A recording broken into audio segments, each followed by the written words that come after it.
I was born in Chicago, Cook County Hospital, which most of Southside were born, and moved to Memphis, Tennessee. Grew up in Memphis, Tennessee, and came back to Chicago. So I guess you can say I'm a city country boy. I learned how to play the guitar when I was very, very little. I don't even remember. My mom and dad would tell me that I would have a little toy guitar and would pick little rhythms and notes out of it, and I went from there. I went to a guy, Jack Cassini in Chicago, to ask him to teach me how to play guitar, and he said that he couldn't do it because I was playing upside down. You know, me starting to play left-handed was all natural. I never really watched anyone that was left-handed. All the guitar players I ever did see were right-handed guitar players, you know, when I was young. And I just picked it up and it felt comfortable. It just felt right to me. I was on the south side of Chicago, 93rd, over by Cottage Grove, and I was with this my musical boyfriends, Stan and Derek Brown. We had a little group in the basement, and one day somebody came up and to say, hey Carlos, man, somebody named Pop Taylor said they need a guitar player. You should go talk to him.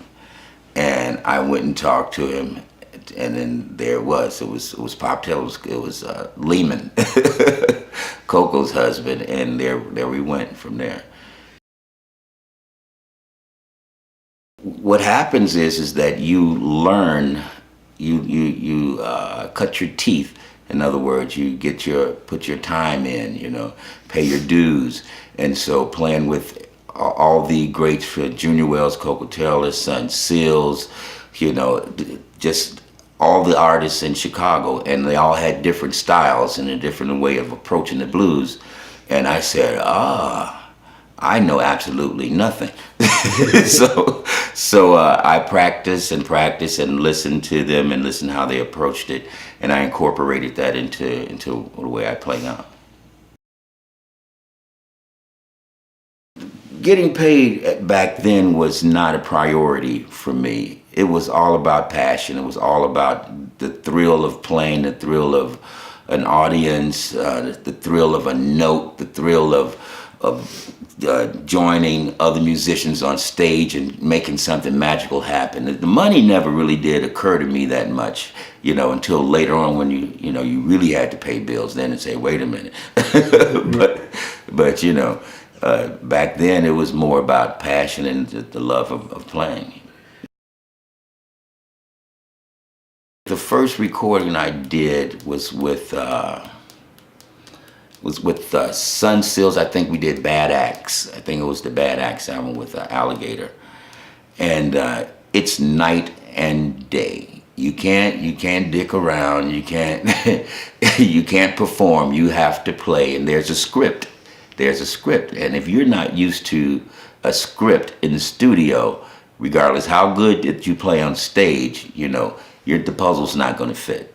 So you have to learn how to play in the studio, you know. Like actors have to learn how, if you do like this, it looks like this. You have to learn how your P's and Q's and where to step and not to step mostly. It's disheartening that we do the same music here in Chicago and here in the United States, and it's okay. You know, people come complacent when it comes to the blues, and we hear the blues, it's just the blues, it's just the blues. But over in Europe and Japan, you know, and overseas, these people are blues enthusiasts. They're authentic blues enthusiasts. That means that they come there specifically for the music. They don't come there to drink and party. They don't come there to pick up chicks. They come there for the music only, period, end of story. You know, and that to an entertainer and an artist is one of the highest compliments that you can get.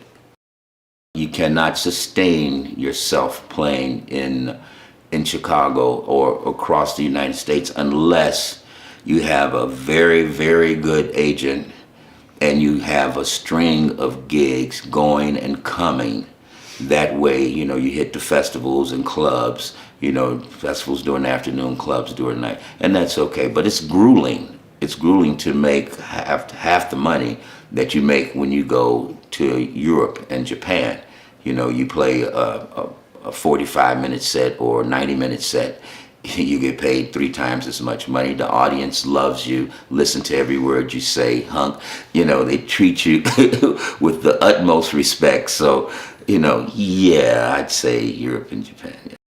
For a while, it was like 2-3 months out of the year, you're gone, and which is good. You go away for a while, then you come home, then you want to go again. When you talk about Otis Rush, you're talking about the quintessential blues man. I mean, you know, you cannot breathe the word blues and being a guitar player or vocalist, especially vocalist, oh my God, you know, without Otis Rush. And I played with him a couple of times here in the States, and we played overseas in Japan at the festival, which was such an honor for me. You know, I'll never forget the moment when I got the phone call. At the time, he had had a stroke, you know, and they called me, and I went over to the house, and me and Masaki and the agents, we got together and talked. And my main thing was, you know, I know you guys want to do a festival, I say, but his health is more important than anything. I say, so long as all these parameters are met, then it's a go. And for him to select me to play guitar for him, it was very emotional for me. You know, I didn't care if I got a penny. it was like one of the most pivotal moments in my life. You wanted to try to incorporate what he does. Also, you want to put what you do in there to enhance, you know, what you're doing, because you can't enhance Otis Rush. That's just out. Right. You're not going to do that. So you do the best you can. Strap yourself on and hold on and hope it comes out okay. We're getting ready to record a new CD now. We're in the process downstairs. I'm doing pre-production for the next album. And it's going to be the versatility, you know. It's going to have acoustic, slide, electric, you know, jazzy, funk, like what I do, you know, but I will definitely stick to the tradition of blues, you know, which I grew up with. It's amazing to me. This CD right here will be dedicated to my mom, who just passed recently. And I did not have a clue what music was. My dad was jazz and classical, and my mother was country, western, and blues.